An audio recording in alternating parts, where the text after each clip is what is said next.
yang mana ini merupakan suatu bentuk aksi nyata dari kegiatan penggerak terkait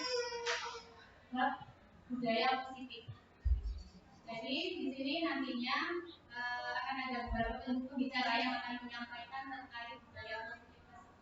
Yang pertama Ustazah Pinati SDG, Ustazah Utama SDG dan Ustazah Semira Retmo Sutionipun SSI. Baik, selanjutnya akan ada pemaparan materi yang pertama akan disampaikan oleh Ustazah Utama SDG. Baik, terima kasih saudara atas kesempatannya. Baik, seperti yang di-share oleh saudara Mila kemarin bahwa sharing kita kali ini juga mengenai masalah budaya positif. Sebenarnya sih budaya positif itu kalau kita bicara masalah budaya, tentu kaitannya adalah dengan aktivitas atau keseharian yang sudah kita lakukan secara terbiasa dilakukan sehingga menjadi sebuah kebiasaan oleh sekelompok orang. Saya katakan oleh sekelompok orang karena mungkin budaya antara orang Indonesia dengan budaya orang Malaysia. Contohnya misalkan budaya orang Indonesia adalah ketika Idul Fitri akan ada salaman, maka karena itu dilakukan secara terus-menerus dan disepakati oleh sebagai orang Indonesia sehingga menjadi sebuah budaya. Terbentuknya budaya positif ini akan ada pembahasan di sini ada 6 konsep yang akan dibahas, mulai dari disiplin positif, kemudian keyakinan kelas sampai yang terakhir nanti institusi. Apa itu akan dibahas yang pertama? Bagian yang pertama adalah mengenai disiplin. Untuk membahas mengenai masalah disiplin positif mungkin akan ada sebuah analogi yaitu kepalan tangan. Itu sudah ada yang pernah membaca ini atau mungkin sudah pernah menyampaikannya dapat informasi tentang ini. Jadi misalkan ada dua orang A dengan orang B. Misalkan orang A di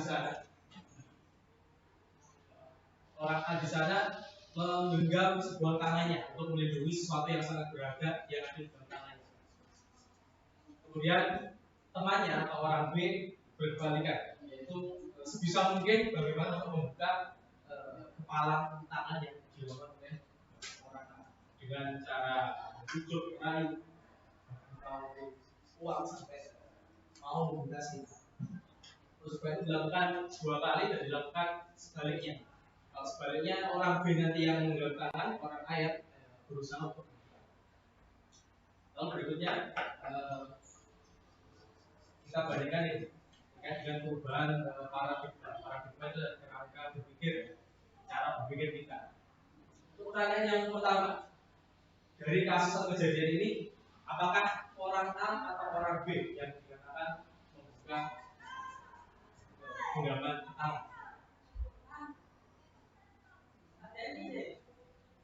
Dari kasus yang pertama ya, kasus pertama orang A yang menggenggam tangan, orang B yang membuka. Yang dikatakan membuka kepala tangan yang apakah orang A? Dari 2 kejadian itu ya Pak, bukan dari 1 saja.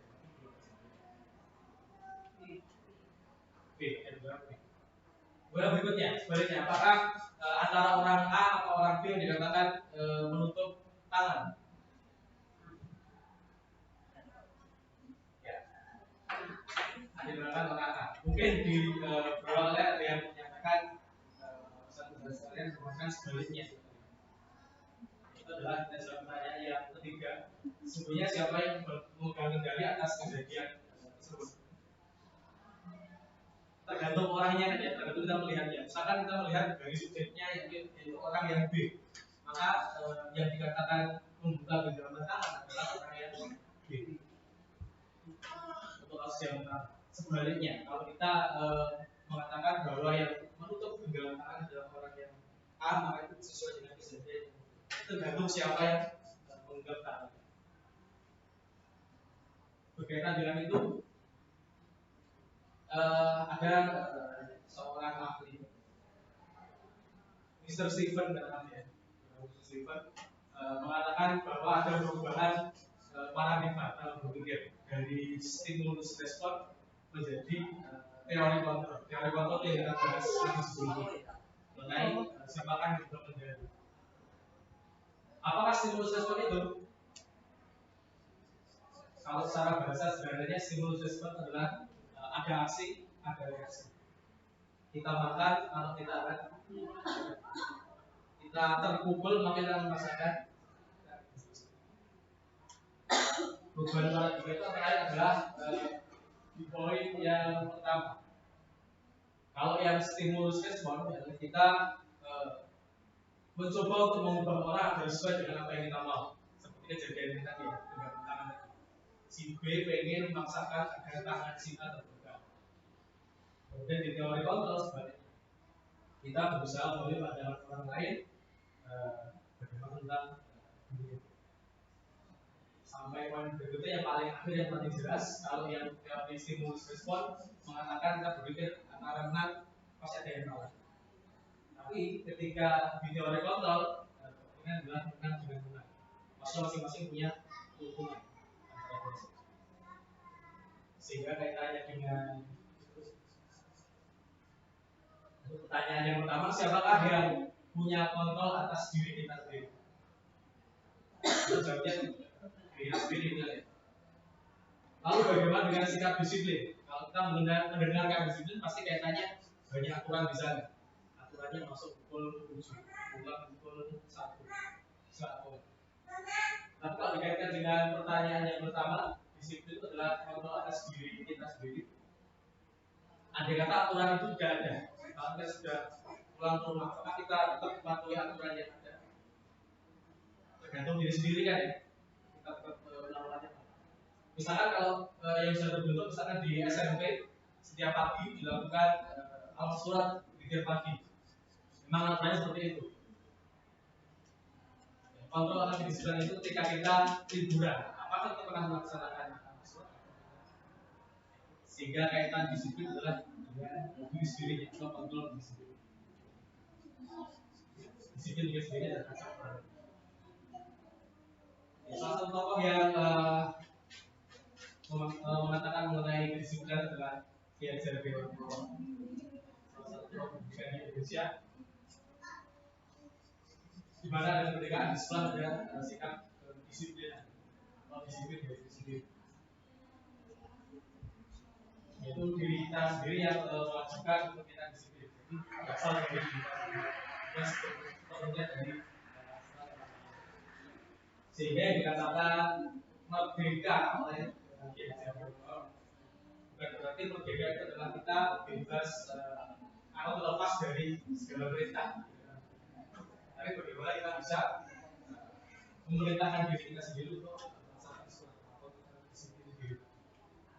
Itu mengenai poin yang pertama tentang kedisiplinan.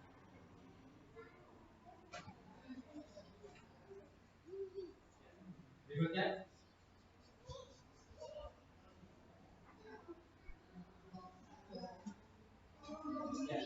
terkait dengan nilai kebajikan universal. Universal adalah bermakna semua atau keseluruhan.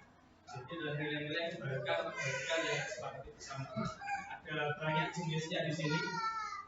Yang paling kita ketahui ada yang di kurikulum merdeka, yaitu profil belajar Pancasila.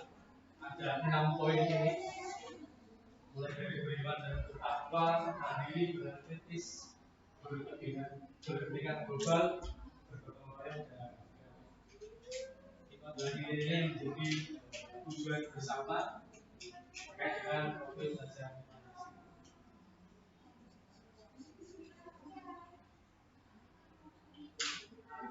Baik, berikutnya konsep yang kedua, yaitu terkait dengan motivasi, hukuman dan penghargaan, serta restitusi. Apa bedanya? Ya, seseorang melakukan sesuatu mungkin ada dua yang mendorong, ada dua motivasi. Bisa dari motivasi eksternal, itu dari luar, dan motivasi yang internal. Kalau internal sudah jelas dari dalam diri sendiri. Kalau yang eksternal dari luar, yang eksternal itu dibagi menjadi dua. yaitu eksternal yang positif. Jadi seseorang mau melakukan sesuatu karena mendapatkan penghargaan. Sedangkan sebaliknya, motivasi eksternal yang negatif adalah ketika orang melakukan sesuatu karena takut kena hukuman. Kemudian yang ketiga adalah motivasi internal, itu dari dalam diri kita sendiri. Kita misalkan contohnya di sini kita dengan apa sesuatu karena apa? Karena pengen kita semakin dekat dengan Allah, ataukah karena kalau melakukan dapat hukuman dari satu zadanya, ataukah ketika melakukan mendapatkan imbalan uang misalnya. Itu tergantung dari diri sendiri terkait dengan motivasi. Untuk berikutnya, di kalimat awal tadi dituliskan judulnya adalah hukum dan penghargaan. Jadi satu ya. Ada istilah oleh ahli, seorang ahli Alfi, namanya Alfi, seorang Alfi mengatakan bahwa dihukum oleh penghargaan. Artinya antara hukuman dan penghargaan itu sama saja. Jadi kalau siswa di sekolah kita beri melakukan sesuatu melanggar, maka akan mendapat hukuman. Dengan jika berhasil melakukan sesuatu, maka akan mendapat imbalan. Itu dikatakan sama. Kenapa sama? Karena efeknya hanya akan juga karena hukum atau diberi penghargaan. Jadi misalkan melakukan sesuatu karena hukum, dia takut dia melakukan itu karena hukum. Kemudian yang kedua, melakukan sesuatu karena dapat imbalan. Jadi melakukan karena itu. Gimana kalau misalnya diberi imbalan, apakah kita akan melakukan? Kaitannya dengan hukuman dan penghargaan. Berarti kalau dibahas di sini dia kurang efektif.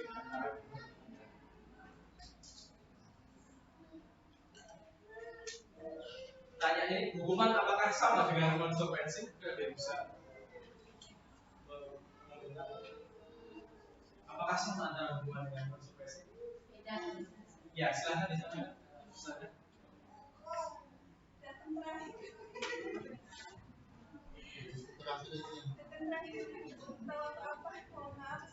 Terima kasih. Ya, karena berbeda ya, hukuman bersifat negatif atau dari orang lain biasanya ada efek menyakitkan. Sedangkan kalau konsekuensi berdasarkan kesepakatan atau keyakinan yang dimiliki oleh seseorang. Misalkan tidak mengerjakan PR, maka hukumannya adalah mengerjakan soalnya ditambah kayak gitu. Bedanya dengan konsekuensi, kalau konsekuensi misalkan disepakati sebelumnya oleh guru matkul, misalkan jika tidak mengerjakan, maka seperti apa? Seperti siswanya. Kalau dibuat kesepakatan kelas tadi, jika misalkan menambah soalnya sendiri, misalkan siswa dari 12 sampai 11, maka itu salah satu contoh konsekuensi. Jadi bukan kurang lebih ini ada dua kasus beda antara hukuman dan konsekuensi.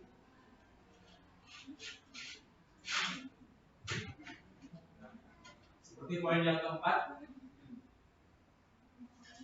mengganti kertas tugas dari tempatnya yang telah dicoret-coret. Itu bukan hukuman kaitannya dengan konsekuensi. Beda dengan poin yang pertama, mencatat 100 kali dalam buku karena terlambat ke sekolah. Jadi beda antara hukuman dan satu poin berikutnya yang dibahas mengenai restitusi. Restitusi ini adalah suatu proses untuk menciptakan kondisi bagi murid untuk menyelesaikan suatu masalah. Jadi jika ada masalah, murid tersebut tidak langsung hukum, tapi distabilkan dulu, kemudian digali atau dianalisis permasalahannya untuk diselesaikan bersama untuk kesepakatan atau keyakinan yang sudah diperlukan. Nanti akan lebih dibahas lagi di poin. Terima kasih. Mungkin itu yang saya bahas. Berikutnya saya kembalikan ke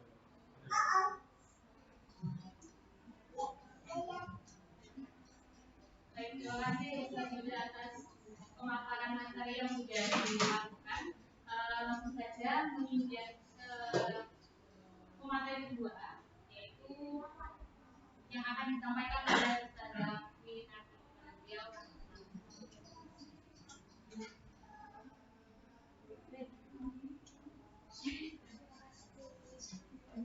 terima kasih. Bismillahirrahmanirrahim. Assalamualaikum warahmatullahi wabarakatuh. Ya, terima kasih atas kesempatan yang diberikan dan kesediaan dari rekan-rekan guru sekalian yang berkenan untuk mengikuti kegiatan diseminasi kali ini. Untuk konsep yang ketiga yang ingin saya sampaikan adalah berkaitan dengan keyakinan kelas, gitu ya. Tentunya untuk ustadz-ustadz yang di SMP sudah tidak asing dengan istilah keyakinan kelas. Ini juga sesuatu yang baru untuk ustadz-ustadz yang di SMA barangkali tadi kita bisa berbagi pengalaman. Mengapa keyakinan kelas yang dipakai? Mengapa bukan peraturan kelas saja?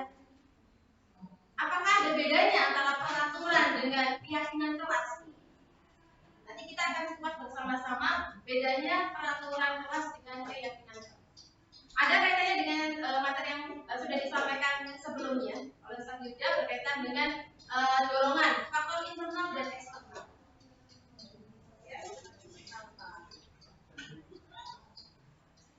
Mengapa kita memiliki peraturan tentang penggunaan helm? Ini contoh kasus, gitu ya. Mengapa kita memiliki peraturan tentang penggunaan helm pada saat mengendarai kendaraan roda 2? Menurut saudara apa kira-kira alasannya? Mengapa penggunaan helm? Keselamatan. Ya. Kemudian jawabannya adalah keselamatan. Kemudian pertanyaan kedua, mengapa kita memiliki peraturan tentang penggunaan masker dan mencuci tangan setiap saat? Kesehatan. Kemudian jawabannya kesehatan dan atau keselamatan. Ya. Dua hal yang sama tapi berbeda. Nah, nilai-nilai keselamatan dan kesehatan tadi, ya. Kita yakini sebagai sebuah apa kita sebut dengan keyakinan. Bahwasanya dengan menggunakan helm atau memakai masker itu keyakinan kita adalah untuk menjaga keselamatan ataupun kesehatan. Maka ya teman-teman, yaitu nilai-nilai kebajikan yang universal, menyeluruh begitu. Yang disepakati secara tersirat maupun tersirat, ya, tertulis maupun tidak tertulis. Ada orang yang tanpa ada peraturan tertulis pun karena merasa membutuhkan atau merasa tadi dorongan internal itu tadi hanya menggunakan masker atau sebaliknya. Jadi dari latar belakang entah mau suku negara atau yang berbeda-beda karena dorongan itu tadi internal, misalnya tidak hanya faktor tertulis, misalnya dorongan dari dalam itu sudah bisa menjadi sebuah keyakinan. Oleh karena itu kenapa kita sebut dengan keyakinan? Karena yang kita utamakan adalah dorongan dari dalam, internal, bukan karena peraturan. Terkadang peraturan itu faktor eksternal yang muncul. Oh, karena peraturan, saya mengikuti ini karena peraturan sekolah, bukan karena dari dorongan sendiri. Sehingga terkadang tidak semua peraturan itu dituruti, tapi terkadang dilanggar karena faktor eksternalnya yang berjalan, bukan faktor internalnya. Oleh karena itu kita samakan persepsinya teman-teman, bahwasanya yang kita terapkan sekarang adalah keyakinan yang itu tumbuh dari dalam diri siswa sendiri, ya. Sehingga natural, ikhlas pastinya dalam mengikutinya, ya, dalam menjalankan. Seseorang akan lebih tergerak, ya, bersemangat untuk menjalankan keyakinan jika dorongannya dari dalam, ya, bukan hanya sekedar mengikuti serangkaian peraturan tertulis yang disajikan oleh sekolah, ya, tanpa makna. Beberapa kalau tidak didorong dari dalam, pasti dia beberapa kali akan mengulang kesalahan yang sama. Ya, bisa saja dari dorongan internal. Jadi murid-murid pun demikian, ya, perlu mendengarkan, memahami arti sesungguhnya tentang peraturan itu. Nanti kita akan kaitkan dengan keyakinan, ya. Percuma kalau kita membuat sebuah peraturan kelas tanpa adanya dasar keyakinan, ya. Itu tidak akan berjalan dengan maksimal.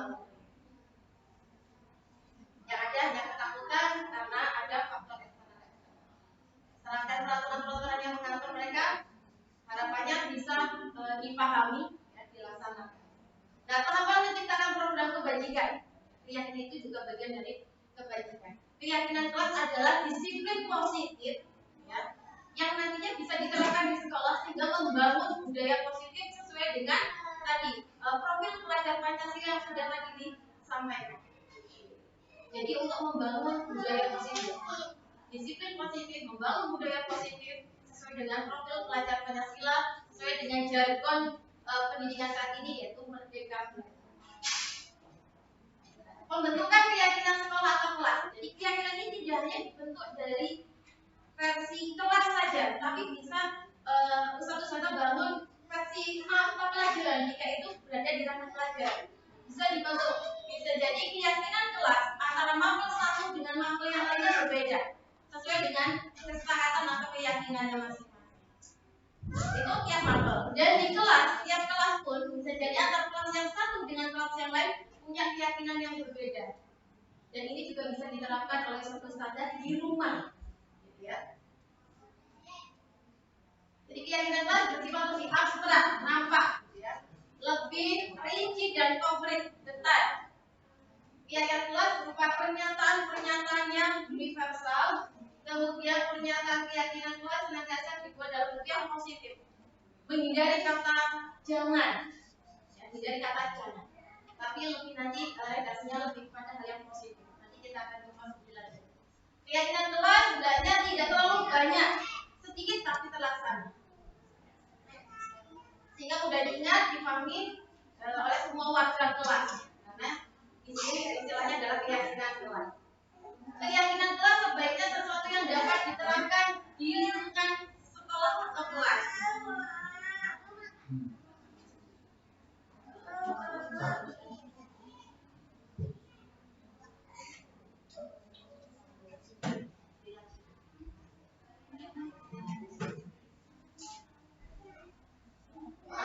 Keyakinan kelas sebaiknya sesuatu yang dapat diterapkan. Ya, jangan terlalu mendaki, nanti terlalu tinggi tapi sulit untuk dicapai. Ya.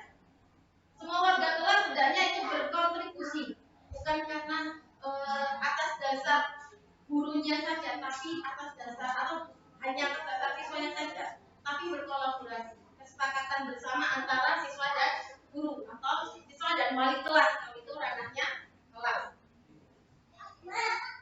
Dan ini juga ditinjau, dievaluasi, sering dilihat kira-kira keyakinan kelasnya dari waktu ke waktu berjalan, tidak sekedar hitam di atas putih, kita sudah mulai tapi sudah berlalu begitu saja. Dalam jangka waktu yang mungkin lebih intens, minggu sekali atau 2 bulan sekali atau paling tidak sebulan sekali bisa ditinjau ulang. Sudah berjalan belum? Sudah sesuai dengan apa yang diajarkan. Prosedur pembentukan keyakinan sekolah atau kelas. Melibatkan warga sekolah kalau itu keyakinan sekolah, atau melibatkan semua warga kelas kalau itu berupa keyakinan kelas. Jadi berdiskusi tentang hal-hal yang perlu disepakati. Kemudian secara semua masukan kelas ditampung dulu. Ada ide apapun dari siswa diterima dulu. Jangan langsung oh itu nggak benar, jangan langsung ditampung dulu. Ya. Nanti ada tekniknya, nanti entah mau dicatat di kertas bisa, di tulis bisa, masing-masing punya kontribusi untuk menyampaikan, ya.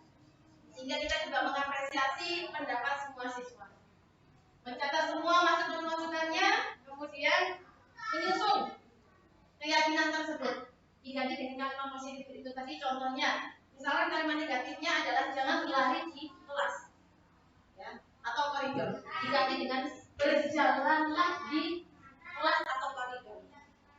Itu lebih yang masuk ke dalam otak bawah sadar adalah hal yang positif.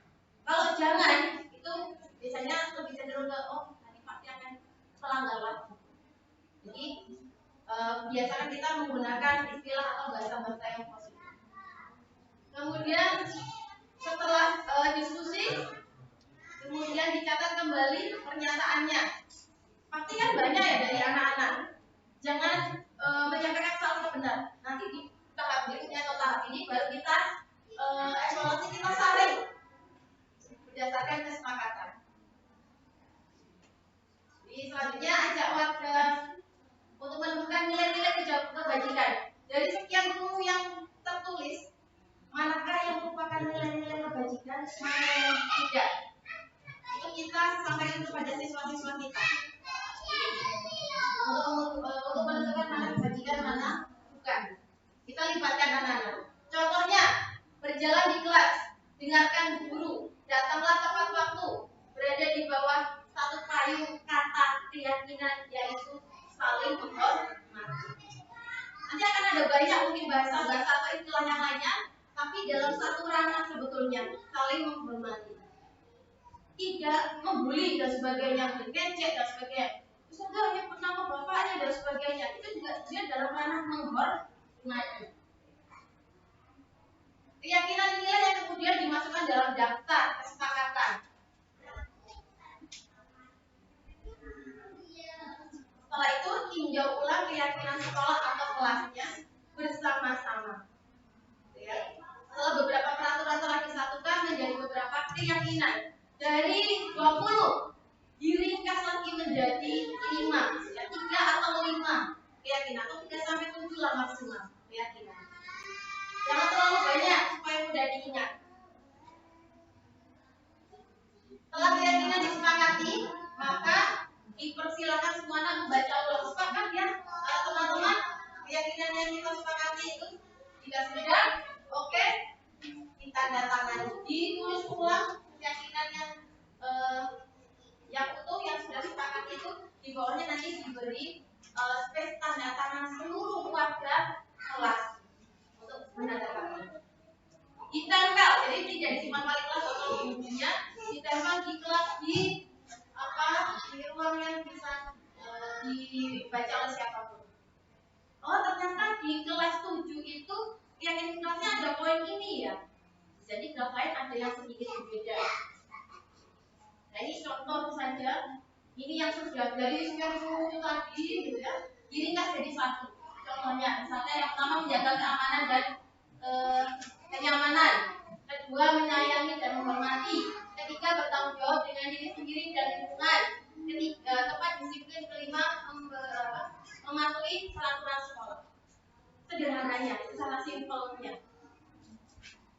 Dari anak-anak tadi itu tadi, dari anak-anak pernyataan dari anak-anak kita ringkas menjadi sederhana. Kemudian bisa di bawahnya langsung ditambahkan daftar tanda tangan atau bisa di lembar tersendiri. Termasuk wali kelasnya atau guru yang terlibat sana.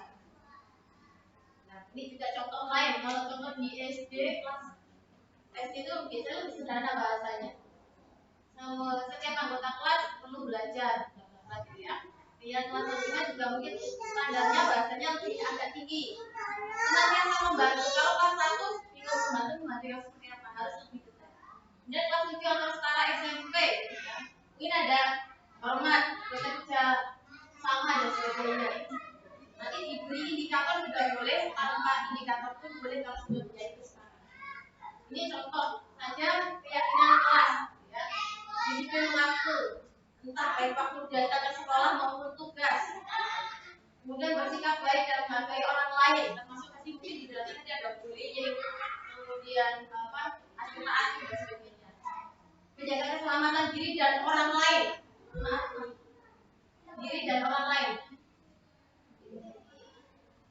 Itu bisa jadi tidak hanya bab kayak berkendaraan, bab menggunakan mobil sederhananya saja. Itu juga bisa masuk ke dalam ranah keselamatan. Tidak semua anak bisa menggunakan mudik dengan bijak, gitu ya. Atau sepak bola pakai sepatu untuk safety. Nah, kegiatan-kegiatan pendalaman keyakinan sekolah atau kelas. Nah, ini ada dua strategi antara menggunakan strategi kegiatan tampak dan tidak tampak, itu menggunakan tabel T ya, kita mengenalnya. Jadi kegiatannya bisa dibagi menjadi beberapa kelompok di kelas. Kemudian setiap kelompok diberikan kertas. Salah satu anggota kelompok membuat huruf T kapital ya, tabel T. Seperti tabel. Kemudian salah satu memberikan keyakinan kelas pada setiap kelompok. Mau dibagi sesuai dengan keinginannya siswa boleh atau tidak dibagi juga boleh.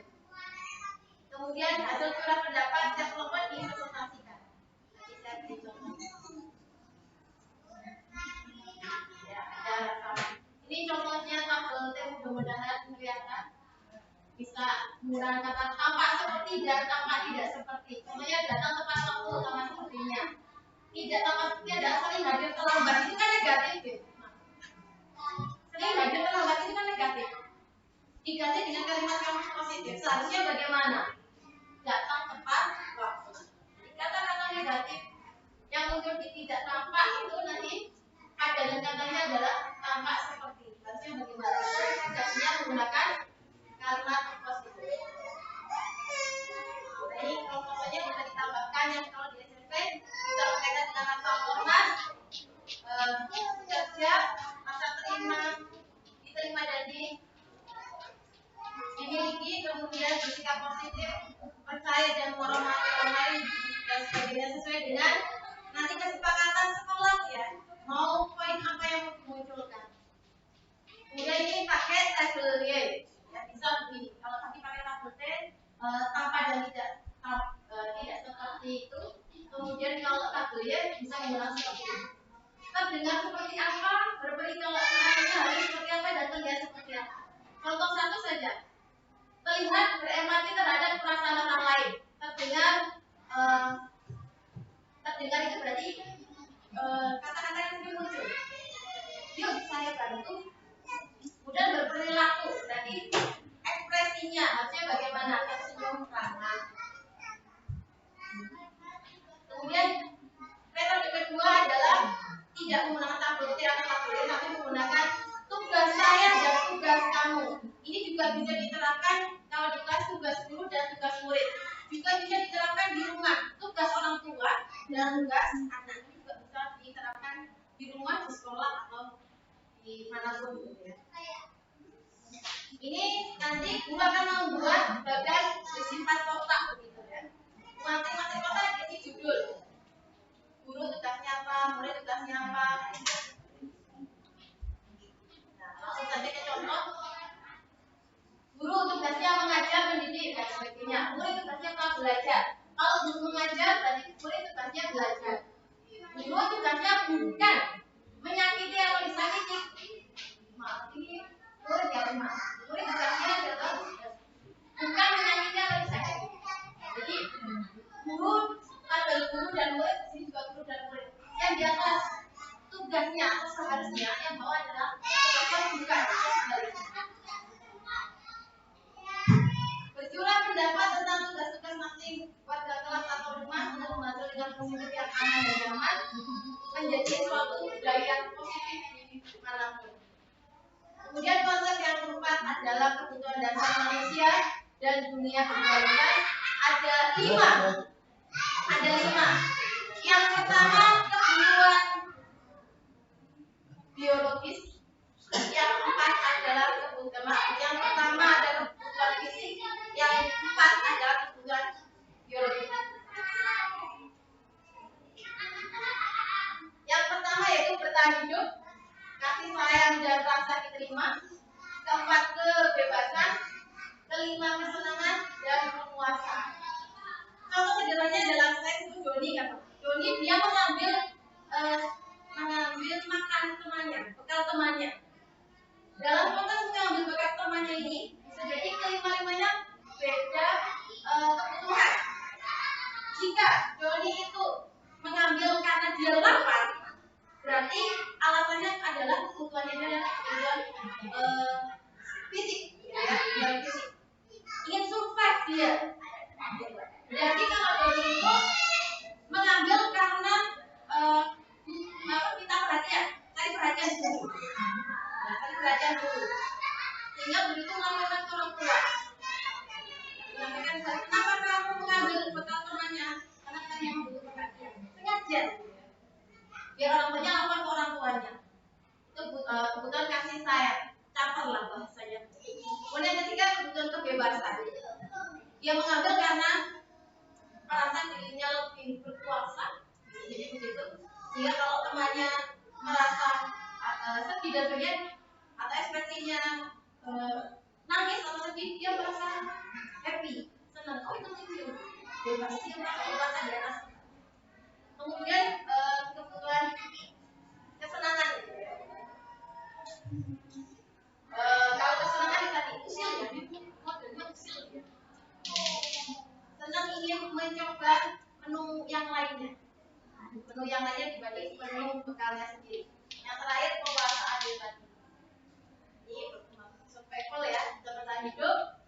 Kemudian kasih sayang atau rasa diterima untuk diterima, love and belong. Kemudian penguasaan kebutuhan pengakuan atau kemampuan. Kemudian kebebasan, freedom. Kemudian kesenangan, fun. Ingin bermain-main aja. Sementara itu teman-teman yang bisa saya bagi terkait dengan keyakinan kelas dan konsep kebutuhan dasar manusia. Ya. Harapannya kita semua kembali lagi siswa itu menjadi objek dan harapannya faktor internal lah yang mendasari perilaku siswa maupun diri kita sendiri, bukan karena faktor eksternal. Terima kasih. Wassalamualaikum warahmatullahi wabarakatuh.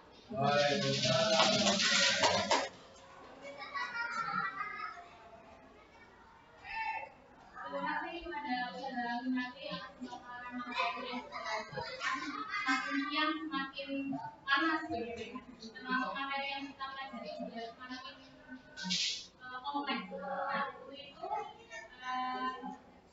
setelah ini akan ada materi yang ketiga.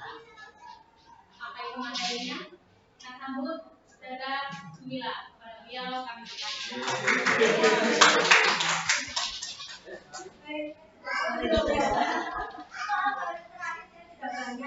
Assalamualaikum warahmatullahi wabarakatuh. Kita mulai dari budaya positif, kemudian dan kita aplikasikan peran kita sebagai posisi kontrol kita. Nah, kita setelah melihat tadi bahwa aturan-aturan dan keyakinan yang sudah kita laksanakan, sudahkah kita mungkin sebagai guru, sudah nggak aturan itu memerdekakan siswa? Memerdekakan siswa artinya siswa itu melakoni semua itu karena ya saya merasa merdeka, tidak terbebani lagi, bukan dipaksa atau dipanggil Jamila atau dipanggil Dewi, tapi mereka sadar bahwa saya harus datang pagi memerdekakan. Atau apakah sih sudah ada keyakinan siswa kita? Saya sudah yakin, sudah dari hatinya dan sudah berpihak pada siswa. Begitu masih terbuka, apakah kita sudah yakin bahwa kita bisa? Yang posisi yang harus kita.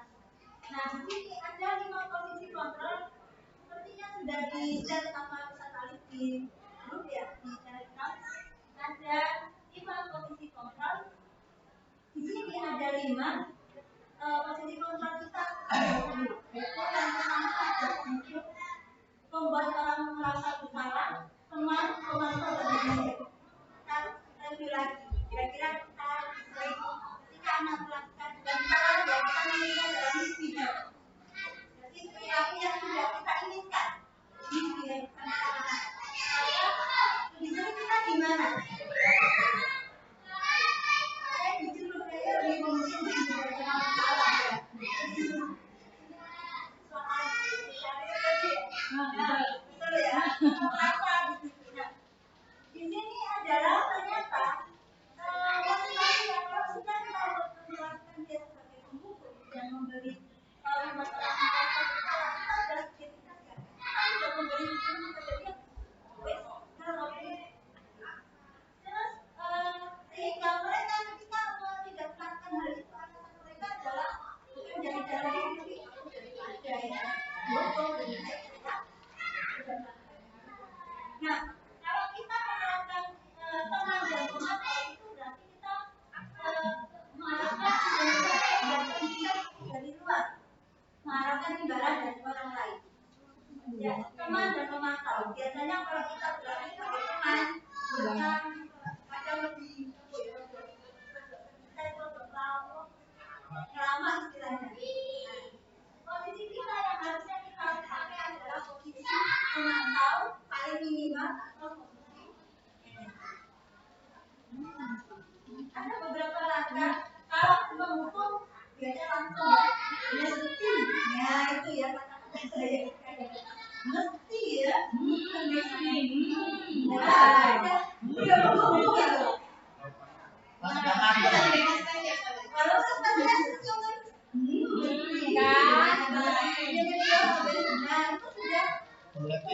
Kemudian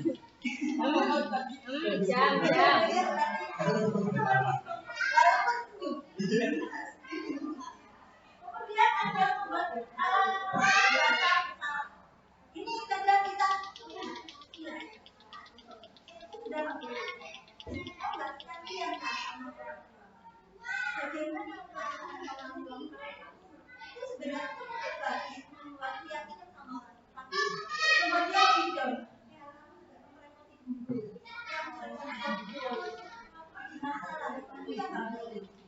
nah kemudian ada kondisi teman ya kondisi sana ini tidak boleh Gimana ya? Gimana lu ya? Gimana ya? Ya ada banyak membuat mereka itu merasa tertekan, tidak bebas, tidak merdeka dalam melakukan hal yang baik. Membuat rasa besar. Beberapa orang mungkin kalau tidak ngerti yang itu beberapa orang dia akan merasa oke, saya akan melakukan ini. Tidak dari diri saya. Membuat orang merasa kalau dia harus sadar bisa berubah. Kalau enggak dia ternyata hidup itu tidak menghabiskan harta orang tua. Kalau ternyata saya tidak membuat itu saya sedih. Nah, kemudian yang kedua adalah memantau. Dan sebagai manajemen. Kalau memantau adalah dia lebih cenderung apa yang dia harus kamu lakukan, membiarkan dia menemukan cara itu. Kira-kira apa ya? Gimana ya? Tapi kalau manajer ini apa yang kita yakini, kemudian ada lagi yang kira-kira kalau manajer apa yang bisa saya supaya kamu mewujudkan perubahan itu. Dan saya pernah coba ke sini saya memanggil anak sudah tahu di anak harusnya bagaimana ini beda. Walaupun nanti kalau nggak dilakukan ya itu kita sudah bisa. Nah, coba kalau saya kecewa sekali dengan kamu berarti ini adalah posisi kontrol sebagai Rasa. Coba lebih kamu. Hukum. Hukum. Ini lebih membuat salah. Ya kan? Salah. Kamu tidak melakukan atau benar. Yang kedua hukum karena dia tidak cerita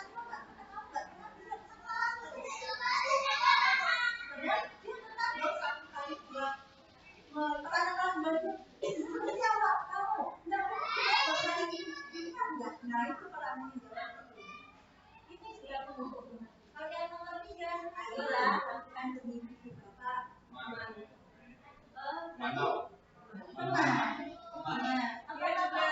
bisa masuk ke pasar. Nah makanya kita tidak boleh sebagai membayar ayolah lakukan begini Bu atau Bapak. Nah ya makanya ini tidak boleh. Ayo lakukan teman. Ya teman. Tapi itu bisa masuk ke perasaan juga. Oh bisa, macam itu bisa. Apakah mau mendapatkan stiker bintang hari ini? Stiker bintang pemantau. Ya, kemudian bagaimana kamu bisa menyelesaikan masalah ini? Manajer, karena membantu. Kamu selalu mesti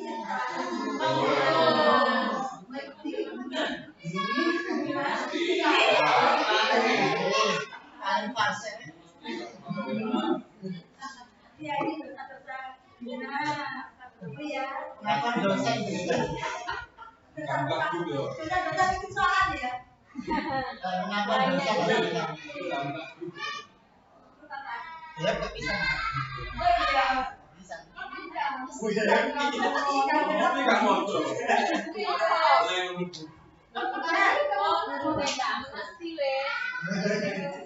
Berarti ini ya bergerak antara jadi peraturan penonton itu satu lingkaran. Kalau manajer itu kita bagaimana nilai menanamkan nilai dan memperbaikinya. Harapannya itu anak-anak itu merdeka itu dalam bukan hanya untuk menentukan cita-citanya, berlaku belajarnya, merdeka mengikuti aturan, merdeka untuk lebih cenderung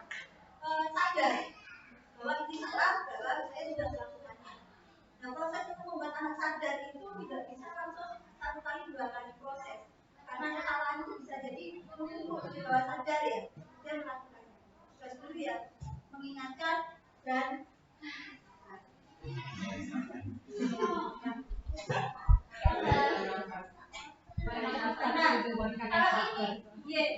tarik nafas dengan ini ya, kemarin ya, yang telegram karena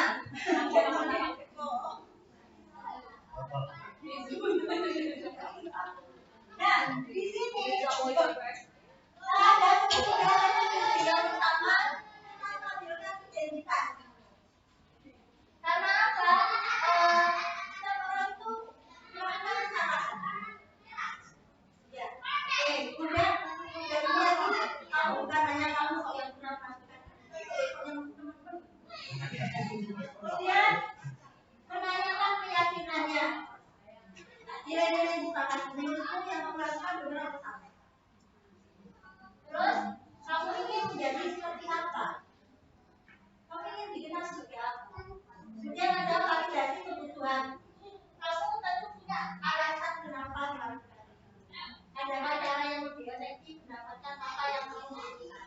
Jadi urutan ini tidak harus bisa boleh ada. Tergantung kamunya. Kalau saya dudukkan, sudah mau bercerita apa yang terjadi, panggil, kira-kira apa yang kamu lakukan benar apa salah.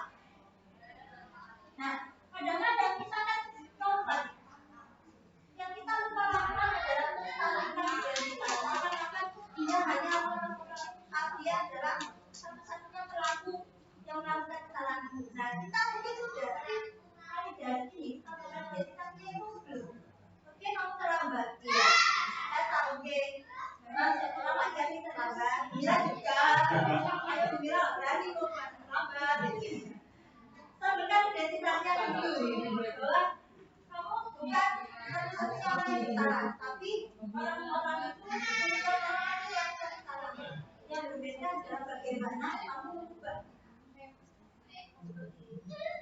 Nah, ini bukan satunya. Orang juga pernah kan saya itu tapi sombong ini dulu.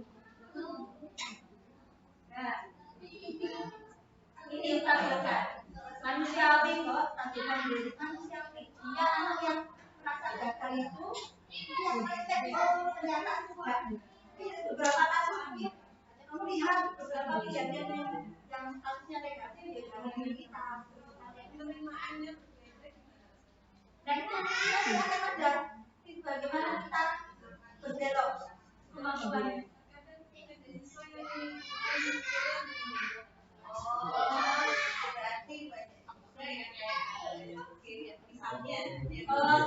Nah, yang perlu kita lakukan adalah treatment banyak. Nah, tahu nggak kasusmu ini adalah termasuk tahu gejala pincang bulan. Ini tahu cuma pincang bulan. Semuanya apa? Pilih loh sekarang. Mungkin maksudnya tadi saudara, bukan kesalahannya mungkin menyampaikan begini. Setiap orang itu pasti pernah melakukan kesalahan, bukan kesalahan yang sama, tapi pernah melakukan kesalahan. Nah, begitu melakukan kesalahan. Yang membedakan adalah begini. Kalau dia kayak YouTube berarti hanya saya dalam satu. Saya loh, tangguhan. Nah, Allah sudah tunjukkan kamu kita urus kamu nanti kita urus teman-teman. Siapa? Itu biasanya kan. Kalau temannya itu saya tidak tahu dan yang temannya itu saya tidak melanggar begitu. Iya. Dan berpikirnya gitu. Oh berarti aku sendiri dong yang melakukan. Contohnya apa? Ya maksudnya adalah kita sholat. Kemudian ada tangan dari ya, bagaimana guru itu mengcover pertanyaan siswa jawaban siswa dengan kemampuan komunikasi dengan cara Allah tadi lebih iya betul. Nah ini loh, kayak gini saya tidak tertarik dengan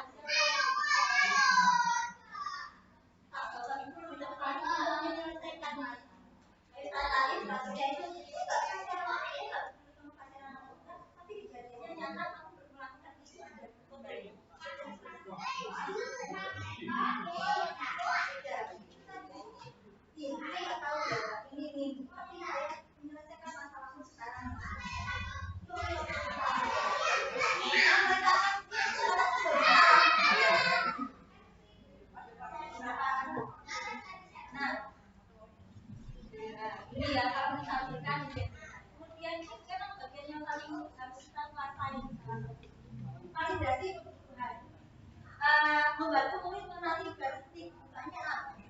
Kamu kenapa sih melakukan itu? Kayak apa? Kalau kamu tahu saksinya kenapa? Pinjam. Jadi jangan saya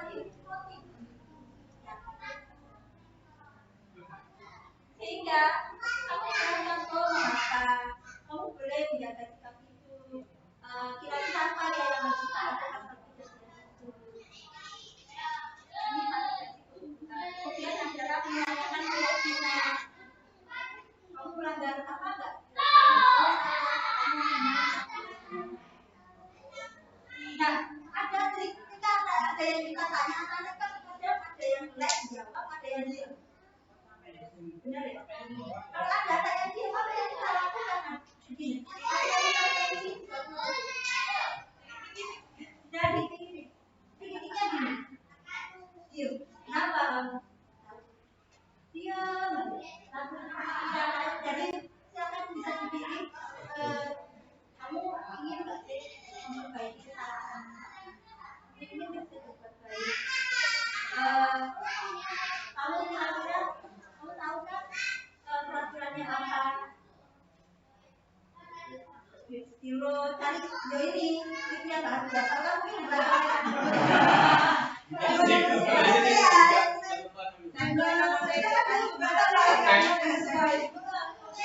waktu kira-kira berapa menit lagi yang mau menjawab? Balik lagi. Kira-kira kamu kan tahu dibutuhkan, kamu kira-kira sudah jawab apa yang harus ini ada yang berhasil, ada yang tidak berhasil ya. Itu proses dari dia. Itu dia. Sesi penerapan kadang-kadang mereka harus dijalankan dulu apa yang dilakukan. Dan itu walaupun tidak sampai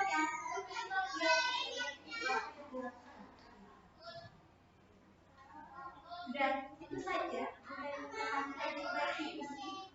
karena harapannya ketika ada misbehave pada kita mesti mengenal misbehave behavior yang salah dan harus kita perbaiki. Terima kasih, maaf jika ada yang salah. Mungkin saya akan ada tanya jawab yang juga belum bisa baca. Sekian dari saya. Assalamualaikum warahmatullahi wabarakatuh. Insya Allah kita sudah mempelajari 6 materi terkait yang pertama tadi disiplin positif sampai yang ke-6 terkait tiga dan tiga. Nah, insya Allah dari beberapa materi yang sudah disampaikan oleh materi kita, mungkin ada yang perlu didiskusikan, bisa disampaikan. Kita kasih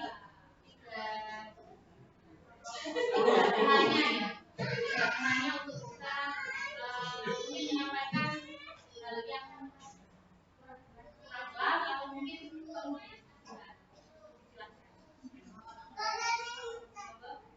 Ya, terima kasih. Sebenarnya ini sudah saya lakukan 12 tahun yang lalu. Masya Allah. 12 tahun yang lalu. Kita menggerak. Enggak, ini materinya ada beda. Materinya berbeda. Oke. 12 tahun yang lalu ketika saya mengajar di TEK, itu ada temanku yang mengatakan jangan mengatakan tidak. Lama itu saya udah di TEK, sehingga ketika saya ngomong sama anak, mohon maaf, silakan dulu, mohon maaf, ayo berjalan, mohon maaf. Terbawa sampai 9 bulan kan. Setelah itu ada sebuah paradigma lagi yang baru. Bilang bahwa mengapa bilang tidak itu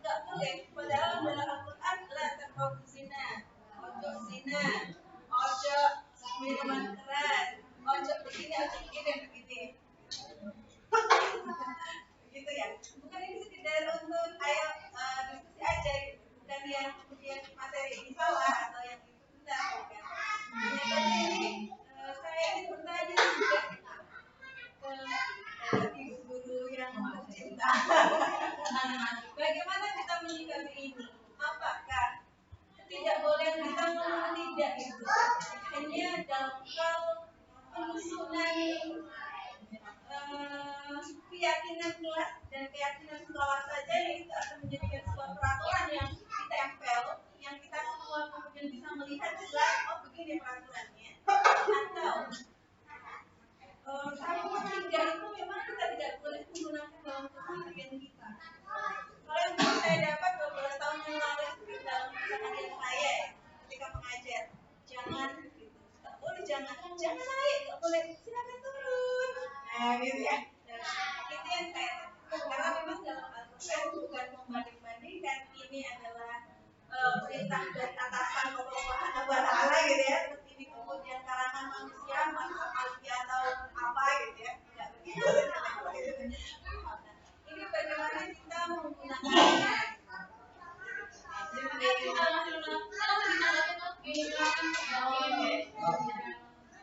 Terima kasih, Masya Allah, sudah masuk menikah. Apa yang disajikan? Oke, dengan kata negatif atau jangan maupun tidak. Dari ilmu yang kita dapatkan, paradigma yang terkadang berubah, berganti ataupun berbeda sumbernya, kita ambil yang bagus, maksudnya yang lebih apa ya?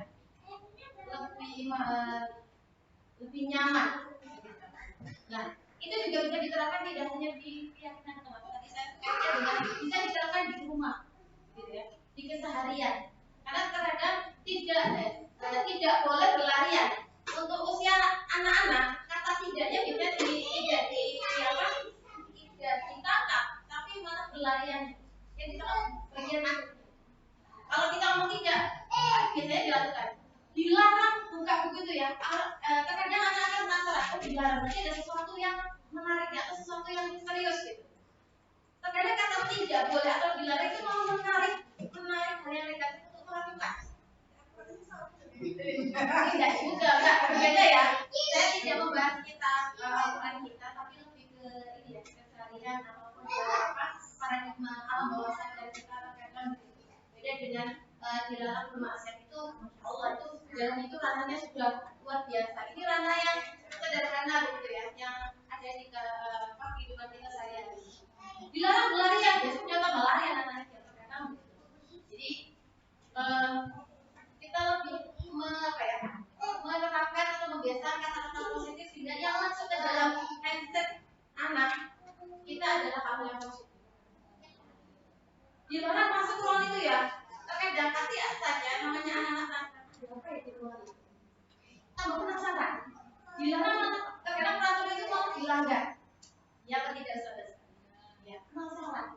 Jangan buka begitu loh ya, Bu. Ada sesuatu pastinya akan menarik ke arah sana. Oleh karena itu, mensiasati atau menghindari hal yang seperti itu, alangkah baiknya kalau masih bisa menggunakan kata-kata positif, kita gunakan kata-kata yang positif. Ya. Jangan bertengkar biasanya. Tapi ayo saling nyair pun ya, ayo berbagi ya. Dengan kata sederhana aja berbagi ya. Anak-anak akan terbiasa dengan tahu biasa harus berbagi. Beda dengan kata jangan, nggak boleh dan sebagainya. Negatif terus isinya. Begitu mungkin yang bisa saya bagi teman-teman barangkali selama kita masih bisa menggunakan kata-kata positif, ya. Kita gunakan kata-kata positif itu untuk menerapkan dalam bahasa dan anak kita hal yang positif. Itu terima kasih.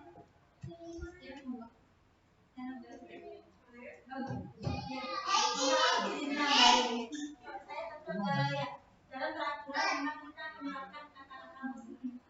Tapi untuk beberapa aturan kita harus tetap mana yang memang lampu merah. Ada kata yang tidak sadaran, bukan sayang-sayangan. Kecuali kalau saya pakai kata adik kakak itu lebih sama anak saya itu yang lainnya disalahgunakan.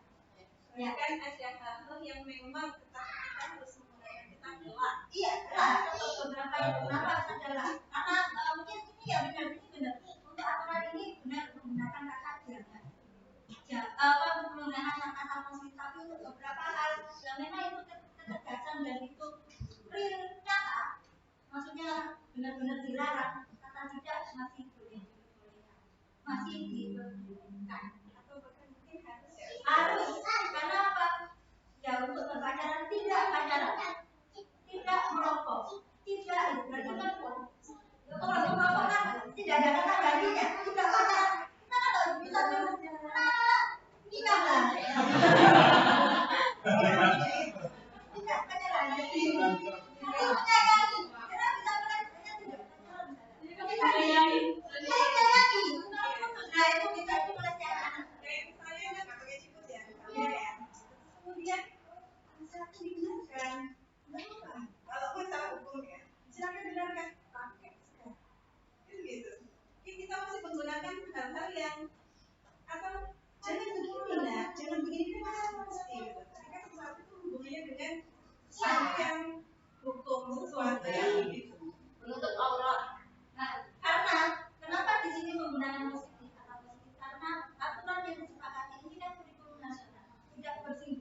dengan agama.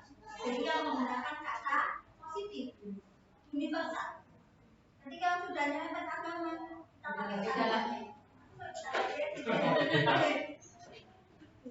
Seperti juga yang 5 posisi kontrol ya. Ya, yang 5 kontrol kita kan dalam Al-Quran juga bagi kamu hukuman yang pedih, bagi kamu azab yang pedih. Fakta biru yang unil azab masuk. Gue pikir saja dipikir sih, itu perasaan ya. Masuk kayak gitu. Sehingga mungkin kalaupun kita berbicara tentang universal, oke lah, ya manajer kita pakai. Kalau dalam hal yang sesuatu yang sama instan dan itu memang harus mungkin bisa kita memakai hukuman mungkin bisa. Betul ya, itu paham saya ya. Hukuman tetap bisa. Kemudian ketika memang membutuhkan untuk kita menjadi teman pun mungkin bisa. Iya, sebagai teman bisa, tapi tidak sering. Sehingga ada kita harapannya itu sebagai manajer. Manajer itu adalah posisinya bagus. Kenapa manajer? Karena membuat anak-anak itu apa ya? Sadar itu bisa bantu apa? Itu ketika manajer ya. Iya. Cuma nggak ada anak-anak curhat tetap kita menjadi teman kan? Ya. Nah, beda lagi. Ini kan konsep retribusi. Kalau konsep curhat, ya kayak baperan dia menerima apapun. Kalau misalnya diterima saja aja silakan. Tapi kalau ke saya, akhirnya mengarahnya ke hubungan. Hubungan sih. Manajer tadi. Saya bisa bilang bantu ya. Konteksnya jika ada permasalahan, kalau tidak ada ya. Ya enggak. Kalau dalam posisi curhat ya itu sebagai teman. Tapi ketika ada misbehave ya, misbehave itu bisa ambil posisi manajer atau pemantau minimal. Apa yang harus biarkan mereka mencari solusi. Ketika mereka memberikan solusi yang nggak benar, baru kita perbaiki. Pertama itu memperbaiki kesalahan biar dari mereka.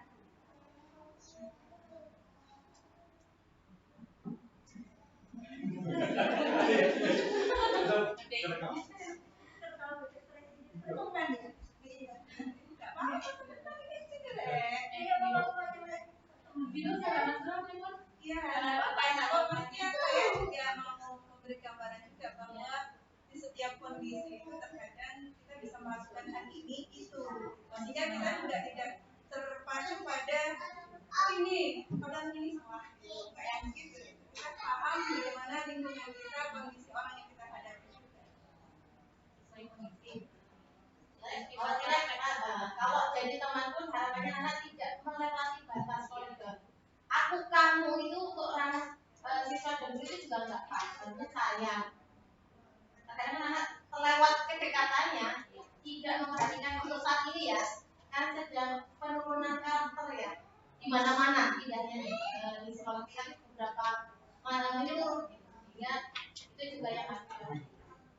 Terima kasih sudah terkait tanggapan yang disampaikan. Ya, pertanyaan termasuk masukan begitu dari sana. Kira-kira dari teman-teman yang lain mungkin ada pertanyaan? Oke, silakan teman-teman.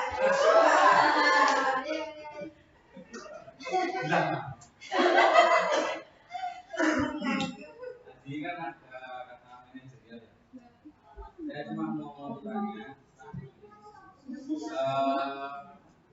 bolehkah manajer itu menjadi pemimpin?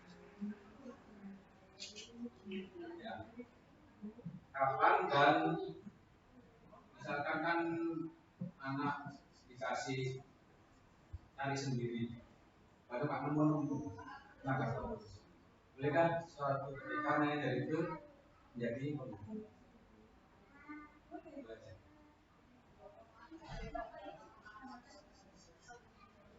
Terima kasih Kapan gitu?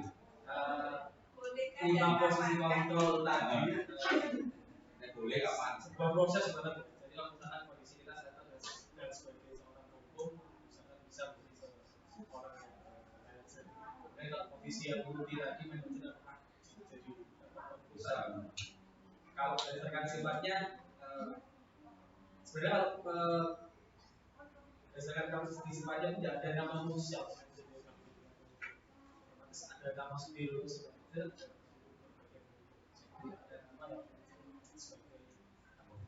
Ini kondisional, jadi kasusnya juga seperti apa? Kayak susunan organisasi kan ada ketua, ada bagian penghubung sendiri kan kawannya. Terus itu ya apa Pak? Izinkan baik. Dalam lima posisi kontrol itu kita tidak boleh sebagai penghubung, tidak boleh. Membuat kata bersama tidak boleh. Karena sudah kita kalau sudah posisi tidak lagi ada hubungan. Hubungan sama konsekuensi. Nggak boleh adalah konsekuensi yang lagi. Nah, hukuman itu kayak ini. Seperti saya terlambat, Mira terlambat, oke, kelas BC.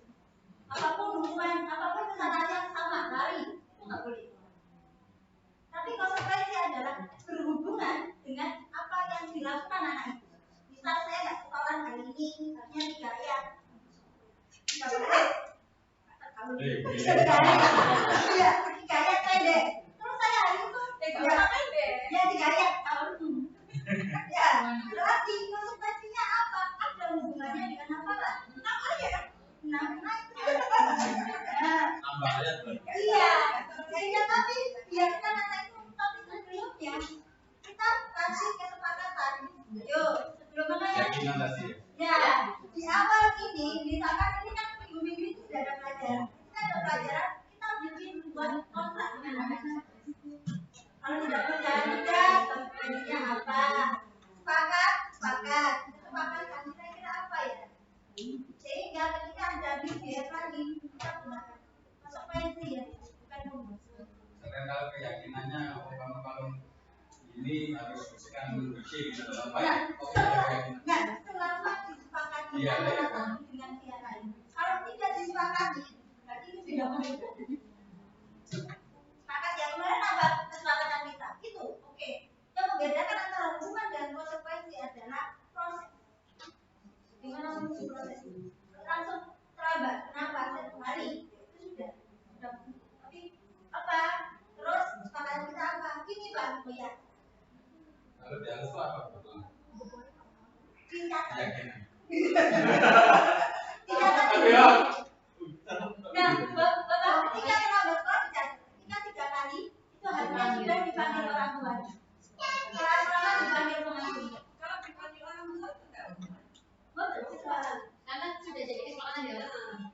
Oh, tapi kesepakatan itu sudah anak-anak sudah tahu ya. Sampai kan di atas. Nah, untuk membentuk bahwa kalau sudah 3 kali apakah sudah keyakinan bersama atau memang itu hanya Kita buat ada konsekuensi. Ada memang kalau saya jalan dengan usaha, kalau bagaimana? Kalau memang beberapa hal itu harus ada dari sekolah. peraturan sekolah. Kembali lagi ke materinya kita nih. Berarti untuk membuat peraturan sekolah tidak harus keyakinan bersama seluruh warga sekolah. Nah, ada yang dari kita yang di breakdown. Keyakinan kelas itu adalah di mana mereka membuat keyakinan, tapi tetap dari kita. Oh, berarti pokoknya ini pertanyaannya adalah besok kan kita ada yang namanya membuat sahabat. Apakah yang tadi saya tanyakan tadi? Apakah ada ide pokok? Nah, ada yang sudah kita sepakati. Ada. Hari ini akan kita sepakati. Hari ini. Supaya menjadi keyakinan. Sehingga mengerucutnya itu sama gitu loh. Mengerucutnya itu sama nih. Itu yang dari kemarin itu saya ingin ada, itu harus ada. Ya, makanya setelah itu kalau memang yang tidak ada tanya Makanya jangan tanya terus. Loh, nggak boleh kata-kata itu dalam Ya jangan.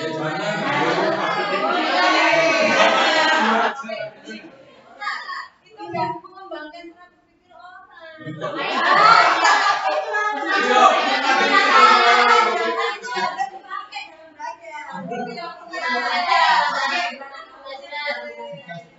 Belajar yang dalam belajar bukan Nah, semua kata-kata jangan boleh apa digunakan. Ketemu dari satu tidak dalam belajar.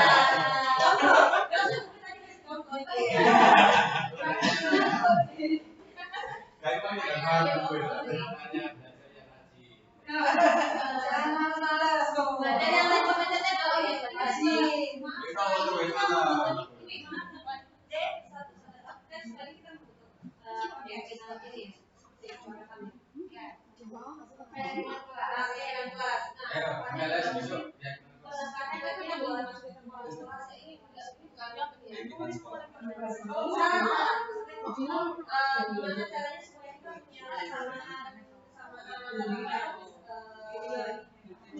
tadi ya terkait tentang keyakinan sekolah. ya ini loh. Nah, ini loh ini adalah keyakinan yang harus kita tanamkan itu kan. Itu kan. Satu nih, mereka apalagi teman-teman dari kita kan melihat dulu ya ke tempat duduk guru. Itu tuh kita tidak berani untuk duduk di sana. Tapi ini sekarang berbeda.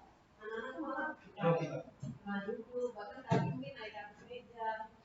Dulu pun kita juga tidak berani untuk duduk di atas motor dulu. Nah mungkin itu nanti bisa disinggung. Jadi ketika nanti besok di kesempatan kelas Keyakinan sekolah. Nah, itu supaya apa itu dijelaskan bahwa orang guru salah satunya tidak begini. Sekali ini maupun di luar tapi kalau itu sudah saya izinkan di kelas biasanya di kelas. Jadi pendekatannya dulu kadang-kadang mereka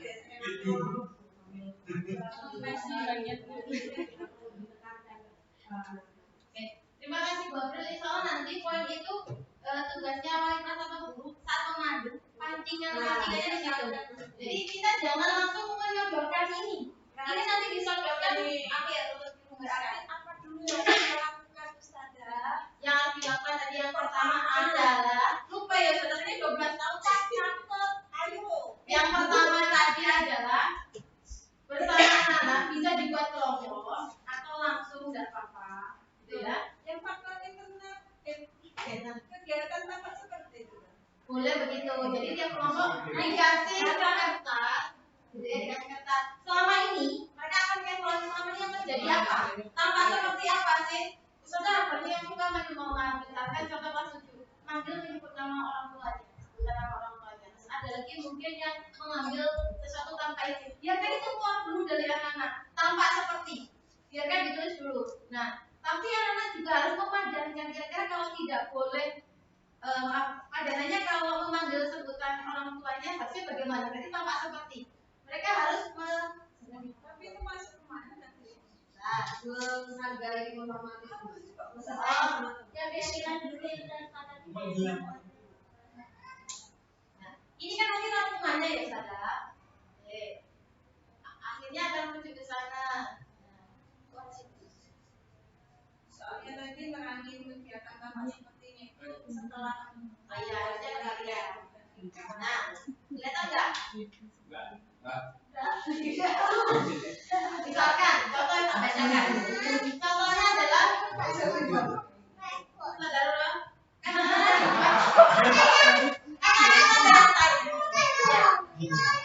teman-teman, nanti di kertas yang dibagikan insya Allah, di kelas itu bisa dibagi kelompok kecil atau kelompok yang agak besar, di kelompok. Kemudian anak diminta membuat tabel T begini. Tabel yang sebelah kiri bisa dituliskan tampak seperti, ya. Atau sebaliknya tidak seperti, yang sebelahnya adalah tampak seperti ini kebalikannya. Selama ini nampaknya seperti apa sih kondisi kelas? Kalau ini menjadi keyakinan kelas, gitu ya, kelas. Atau boleh dimapel kalau memang mau menjadikan itu punya keyakinan dimapel. Ya. Pasif misalkan, nampaknya adalah pasif. Dan tampak sepertinya apa? Aktif bertanya misalkan. Atau misalkan tampak seperti berlarian misalkan di kelas atau main sepak bola di kelas. Tampak sepertinya apa? Tertib di kelas misalkan begitu. Jadi kebalikannya harusnya bagaimana? Jadi harus bisa memadankan. Mereka juga kita ajak untuk mencarikan solusi dari permasalahan itu. Bukan serta-merta dari gurunya semuanya. Mereka dapat instan. Begitu saudara baca kontes, tinggali dulu semuanya. Kalau sudah, misalkan satu kelas dibagi 3 kelompok atau 4 kelompok, nanti mereka diminta untuk menempelkannya di papan. Nah, kemudian dirumuskan. Oke, teman-teman, di bagian ini punya kelompok A. Begini, sepakat teman-teman? Sepakat. Di checklist dulu aja yang sepakat. Oke, teman-teman, kira-kira nanti kita baru bisa munculkan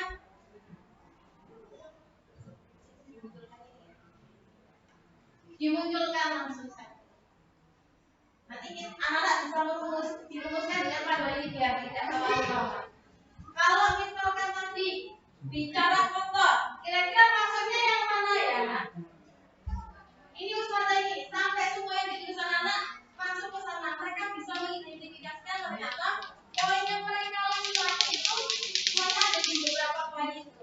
Maka ya kalau ada yang tidur di kelas atau maksudnya aktif di kelas atau bertanya itu maksudnya yang mana? Angkat tangan, berani bicara atau menyampaikan pendapat maksudnya yang mana? Aktif saja. Maka ya semuanya aktif ya di kelas, jadi yang tiduran ya, jadi yang ngomong sendiri ya. Nah, itu nanti dirumuskan sampai pada akhirnya semua yang disampaikan anak-anak masuk ke dalam semua poin. Kita apresiasi, kita checklist. Sepakat ya nak. Nah, harapannya yang mereka list juga sebenarnya bisa disimpan sebagai reminder. Anak-anak, ini juga nantinya ditempel, kemudian kita tanda tangannya ada di bawahnya ada space tanda tangan semua warga kelas.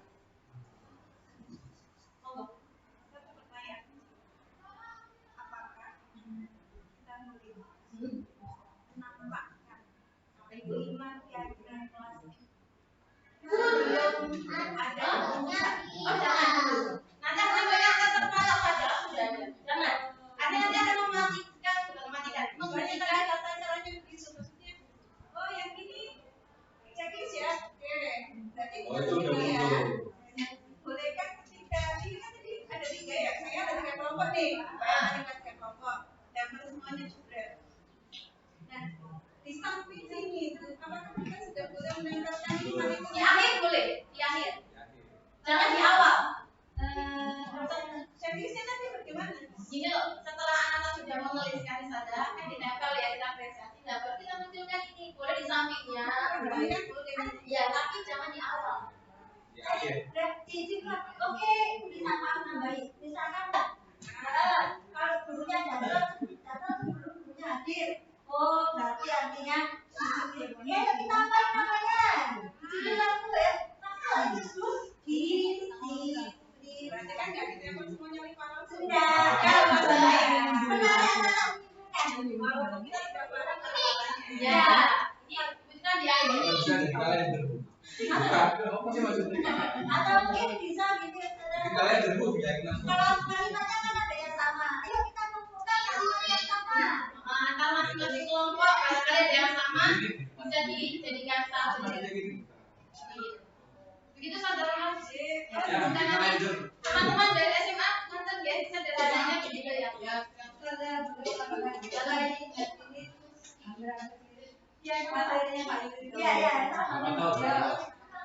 Pokoknya tadinya di kantor. Ya, boleh. Saya tanya.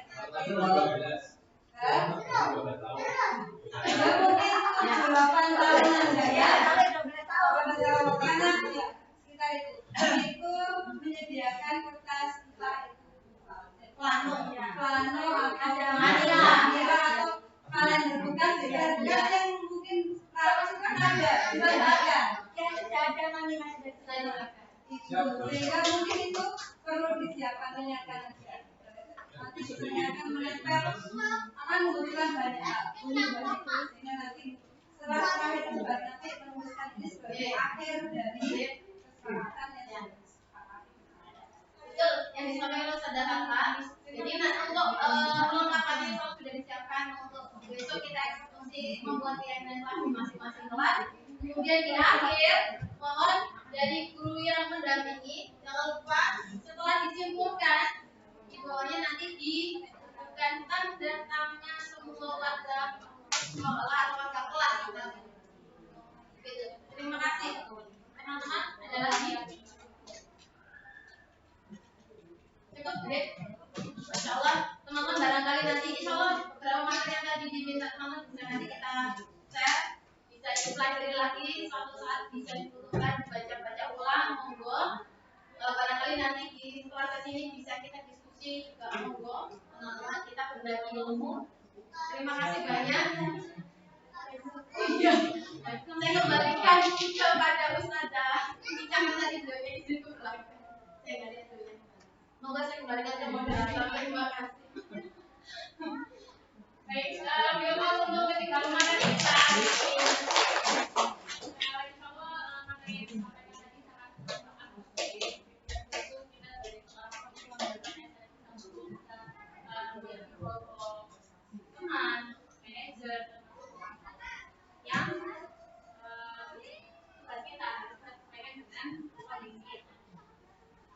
Insya Allah itu untuk pertemuan kita hari ini terkait sudah banyak materi, sudah banyak ilmu yang kita peroleh yang harapannya bisa bermanfaat untuk kita dalam sekolah, dalam pembelajaran. Jadi